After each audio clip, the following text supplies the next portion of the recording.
लड़कियां डॉक्टर बनने के लिए अपना जीवन पूरा जीवन समर्पित करती हैं और साथ में उनके माँ बाप भी अपना जीवन समर्पित करते हैं। अगर जो वो महफूज नहीं है, जीवन देने वाले महफूज नहीं है, तो दुनिया में या इस देश में कौन महफूज है? और इन महफूजगी की जिम्मेदारी कौन लेता है? किसको हम ये जिम्मेदार ठहराएं कि हमारी बेटियां कैसे महफूज रहेंगी?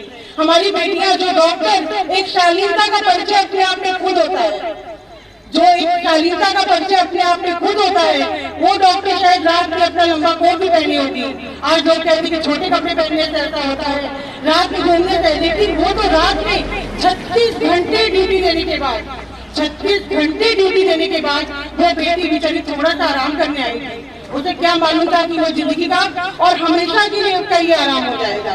और उसके इस टाइप के लोगों को जरूर सजा मिलनी चाहिए और बहुत जबरदस्त सजा मिलनी चाहिए। देखता है उसका विरोध करना चाहिए, उसको बचाने का प्रयास नहीं करना चाहिए।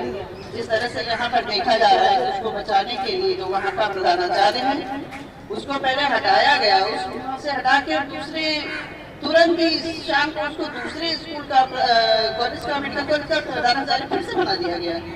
उसके खिलाफ इतनी शिकायतें स्वास्थ्य भवन में की गई, किसी ने उसको संज्ञान में नहीं लिया है और उसके साहस और अनैतिक किए जाने वाले कार्यों का उस लड़की को, बेटी को पता चल गया था, जिसका वो पर्दाफाश करना चाह रही थी, इसलिए उसके साथ इस तरह की अमानवीय घटना घटित हुई। नमस्कार, मैं अर्चना और आप देख रहे हैं हंगामा टाइम्स। हंगामा टाइम्स जिस तरह से आपको दिखाता है कि लखनऊ में क्या खास हो रहा है, वहीं पे 9 अगस्त का जो दिन था वो एक काली रात थी। कोलकाता में डॉक्टर बिटिया के साथ जो हुआ उसको देख करके पूरा देश हिल गया। एक बेटी के साथ ऐसा घिनौना अपराध हुआ जहां पे शासन और प्रशासन अभी तक चुप बैठा हुआ है, जहां पे न्यायपालिका को आना पड़ा अब अपने फैसले को लेकर के। वहीं पे महिलाओं में भी एक अलग सा आक्रोश है। जहां पे आप स्क्रीन पे देख रहे हैं, ये मां हंस वाहिनी महिला कल्याण समिति की महिलाएं हैं, जिनके अंदर एक अलग सा आक्रोश है। आपका 16 दिसंबर 2012 में जब ये कांड हुआ था, निर्भया रेप का कांड हुआ था, उसी के बाद 9 अगस्त 2024 में डॉक्टर बिटिया, कलकत्ता की डॉक्टर बिटिया के साथ हुआ। वहीं पे आपने 16 अगस्त में देखा होगा कि 2 बेटियां जो नाबालिग बेटियां थी, उनके साथ ठाणे के बदलापुर में किस तरह से जो है दुष्कर्म का प्रयास करा गया और दुष्कर्म करा गया, जिसको लेकर के पूरे थाने में एक अलग सा आक्रोश था। सभी लोगों में एक अलग सा गुस्सा था। आखिर बिटियाओं के साथ में ऐसा क्यों हो रहा है? शासन और प्रशासन अभी तक क्यों चुप बैठा हुआ है? आखिर कब होगा न्याय, कब होगा? तो हमारे साथ में कुमकुम निगम जी हैं, तो उनसे हम बात करेंगे कि क्या कहना चाहेंगी। तो मैम, क्या कहना चाहेंगी, किस तरह से शासन और प्रशासन से गुहार लगाना चाहेंगी? देखिए, जो भी हो रहा है, एक के बाद एक रोज ये घटनाएं घटित हो रही हैं। इन सिलसिलों का अंत कभी हो ही नहीं रहा है। इतना दर्दनाक, इतना क्रूरतम अपराध जो हुआ है कलकत्ता में एक डॉक्टर बिटिया के साथ। लोग कहते हैं कि छोटे कपड़े पहनने में, लड़कियां रात में घूमने में, लेकिन वो बेटी तो एक शालीनता की परिचय थी। जो डॉक्टर एक खुद अपने आप में शालीन होता है और शालीनता का परिचय देता है, उसकी पोशाक भी शालीनता पूर्वक थी। उसके साथ जब इतना दर्दनाक और इतना घिनौना अपराध हुआ है, तो हमारी देश की बेटियां कहाँ महफूज रहेंगी? एक अस्पताल जो एक मंदिर जैसा माना जाता है, वहां पे जब हमारी बेटियां महफूज नहीं है, तो कहाँ पे मेरी बेटियां महफूज होंगी? और इनकी महफूजगी जिम्मेदारी कौन लेगा? कौन जिम्मेदार होगा? कौन ये जिम्मेदार लेगा कि हमारी बेटियां यहाँ पे अस्पतालों में या बाजारों में महफूज रहें? मेरी शासन और प्रशासन से यही अपील है कि इतना घिनौना अपराध और इतना दर्दनाक अपराध करने वालों को कड़ी से कड़ी सजा और उसी क्रूरता के साथ वो सजा मिलनी चाहिए। ना ही सजाए मौत केवल काफी है कि फांसी पर लटका दिया 10 मिनट में तो वो अपना निकल लिए, लेकिन वो पीड़ा, उस पीड़ा का अनुभव उनको भी होना चाहिए जिन्होंने इतनी पीड़ा हमारी डॉक्टर बिटिया या हमारी कई बिटियों को दी है। एक के बाद अभी कोलकाता में होते होते केस पूरा सॉल्व नहीं हुआ कि मुंबई में हो गया, इसके बाद और कहाँ होगा? हाथरस में होगा, लखनऊ में होगा, कानपुर में होगा। ये सिलसिला कब थमेगा? क्यों नहीं इसके लिए कितना कठोर से कठोर सजा बनाई जा रही है कि जो कि एक अपराधियों के अंदर एक डर पैदा करे और उस सजा के नाम से ये लोग कांपे कि हमने ऐसा किया। क्यों नहीं निर्भया कांड के बाद इतना कड़ा कानून बना? कैसे इसकी हिम्मत दोबारा लोगों ने करने की? निर्भया कांड भी अपने आप में कोई कम नहीं था, और मैं ये कहूंगी कि निर्भया से भयानक कांड ये था। निर्भया से भी कहीं ज्यादा भयानक कांड था। जो लड़की 36 घंटे की ड्यूटी करने के बाद चुपचाप सोई होगी, चलो निर्भया तो घूम रही थी बस में, एक बार लोग विपक्ष ये कह सकता है, लेकिन वो लड़की 36 घंटे ड्यूटी देने के बाद आई आराम से सोने के लिए कि 2 घंटे विश्राम करके हम फिर ड्यूटी पे तैनात हो जाएंगे। उसके साथ ये हादसा बेहद शर्मनाक है सभी के लिए, जनता के लिए, शासन के लिए, प्रशासन के लिए, अपराध ये अस्पताल के प्रबंधन के लिए, कि एक अस्पताल में इतना बड़ा कांड हो गया और कम से कम हमें लगता है कि इस घटना को घटित होने में 1 घंटा तो लगा ही होगा, और 1 घंटे तक कोई कर्मचारी उधर नहीं आया। क्यों नहीं वहां पे सेमिनार हॉल में ऐसा कोई अलार्मिंग पॉइंट था कि जिसको वो दबाती और कुछ 1 घंटियां बजने लगती। जैसे कि हॉस्पिटल्स में कई तरह के अलर्ट होते हैं, कई तरह के अलर्ट होते हैं कि कहीं कोई पेशेंट येलो अलर्ट होता है कि कोई कोलैप्स कर गया तो कहीं ये घंटियां बजने लगी। ऐसी एक जो स्टाफ की थी या जो डॉक्टर थी वो किसी प्रॉब्लम में थी, तो ऐसा कोई सिस्टम कोई मतलब नहीं था कि जिसको बजाती और वो पूरा हॉस्पिटल अलर्ट हो जाता कि यहाँ पे ऐसा हो रहा है। ऐसे नियम कानून क्यों नहीं बनाए जा रहे हैं, और बनाए जाएंगे तो कब कितनी लड़कियां हमारी इस बलि पे चढ़ेंगी, और उसके बाद शायद कोई ऐसा कानून होगा। तब तक लड़कियां इतनी डिप्रेस हो चुकी होंगी कि वो डॉक्टरी देंगी छोड़। मेरी बेटी भी डॉक्टर है, मैंने भी कहा भैया छोड़ो तुम रात की ड्यूटी अब नहीं करना कभी भी। मैंने भी उससे वादा लिया कि जब में नौकरी मिले ना मिले तुम प्राइवेट क्लिनिक करना, लेकिन नाइट ड्यूटी पे अब कभी मत जाना। तो ये संदेश हमारी डॉक्टर लोगों को मिल रहा है, तो फिर ये तो बहुत ही शर्म की बात है।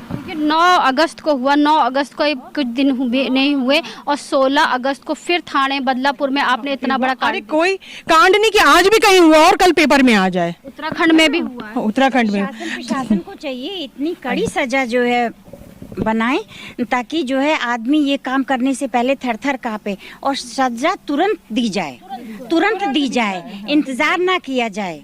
क्योंकि जिस तरह से डॉक्टर बिटिया के साथ में हुआ, उसकी दोनों आंखों में लेंस जो वो लगाए हुए थी, जो चश्मा लगाए थे, उसका शीशा टूट करके उसकी आंखों से खून निकल रहा था, उसके मुंह से खून निकल रहा था, उसके बॉडी का कोई ऐसा पार्ट नहीं बचा जहां से उसका ब्लड ना आ रहा हो, और भी कान भी कटा हुआ था। और क्या कहना चाहेंगी मैम? मैं तो यही कहूँगी कि ये एक बहुत बड़ा क्रूरतम अपराध किया गया है, और ये कोई पहला और आखिरी नहीं है, ये मैं ये भी कहती हूँ। लेकिन इसके लिए प्रशासन को जिम्मेदारी लेनी चाहिए, और सरकार इसके लिए सरकार पूरी तरह से वहाँ की जिम्मेदार है। कहीं भी कोई घटना घटती है तो पूरी तरह से सरकार जिम्मेदार है, और इसके लिए इसका उपाय एक बस इससे बचने का है कि इसके लिए एक कठिन से कठिन कानून बना जाए, और कोई उपाय नहीं है।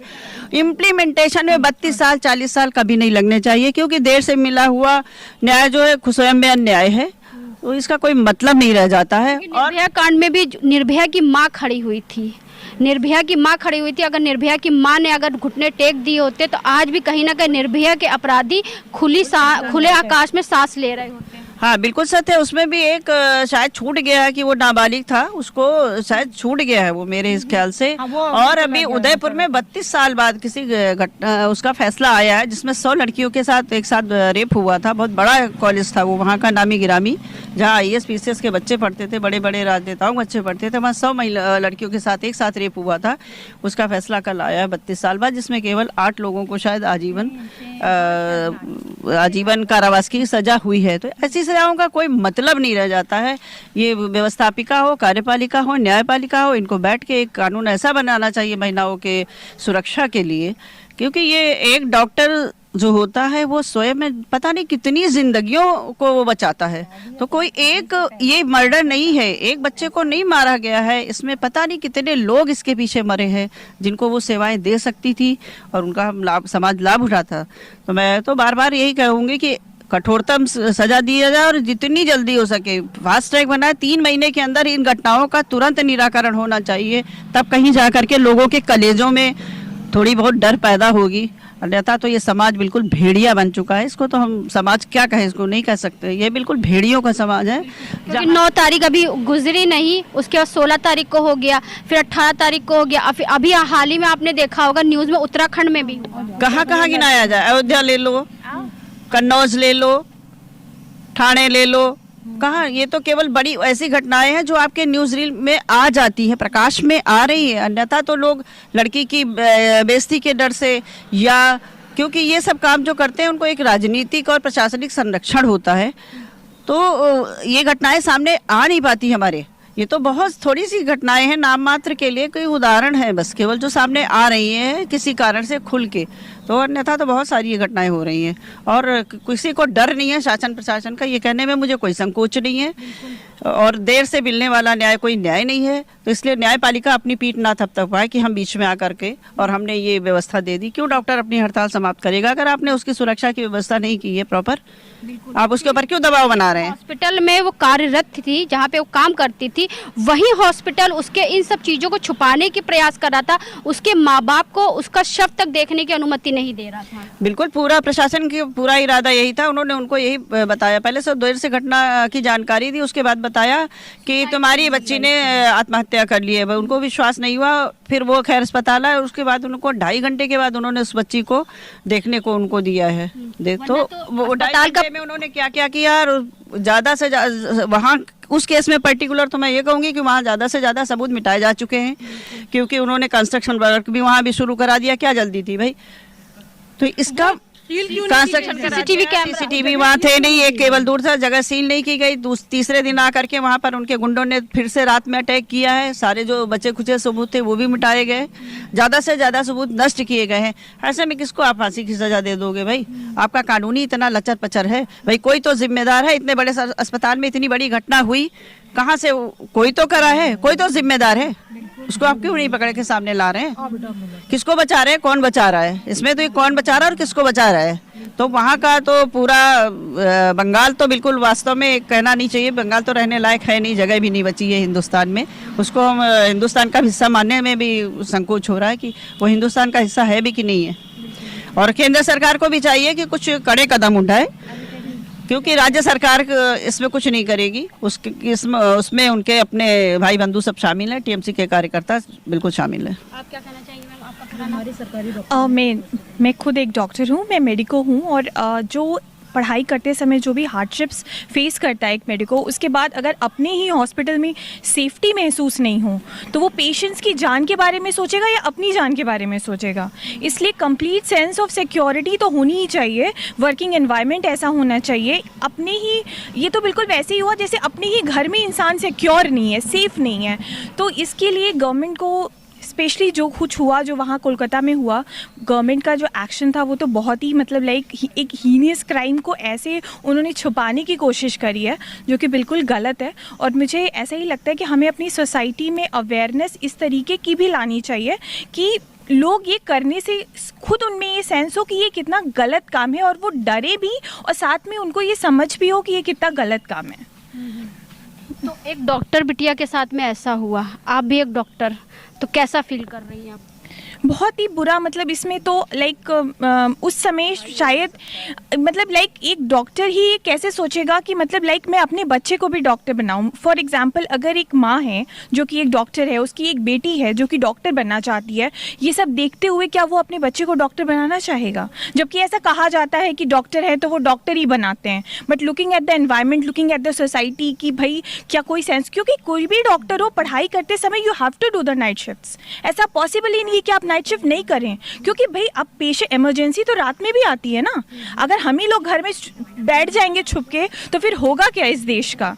तो इसलिए ये सेंस ऑफ सिक्योरिटी लाने के लिए गवर्नमेंट को कुछ मेजर्स लेने चाहिए, जो कि ऐसे, और जिन्होंने ये गंदा काम किया है उनको पनिशमेंट भी बहुत ही सीवियर मिलना चाहिए, जिससे कि फिर आगे आने वाली जनरेशन्स को एक एग्जाम्पल सेट हो कि उन्हें ऐसा मतलब ऐसी चीज़ों से कैसे एक सबक मिले उन्हें कि हमें ऐसा नहीं करना है।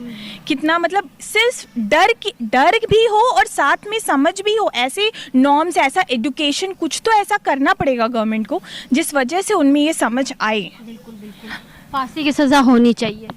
फांसी की सज़ा तो तब होगी जब वो लोग पकड़े जाएंगे। अभी तो गवर्नमेंट ऐसी है कि मतलब देखते हैं कि आगे होता क्या है। ये तो हम लोग यहाँ पे इकट्ठा इसीलिए तो हुए हैं ना, जिससे कि हम वो बच ना पाएं। बट क्या होगा ये तो हम लोग भी देख ही रहे हैं ना, देखते हैं कि क्या होता है। ऐसे जघन्य अपराध के लिए कड़ी से कड़ी सजा होना चाहिए, ताकि भविष्य में कभी भी इस तरह से कोई भी घटना ना हो। मैं यही मांग करूंगी। धन्यवाद।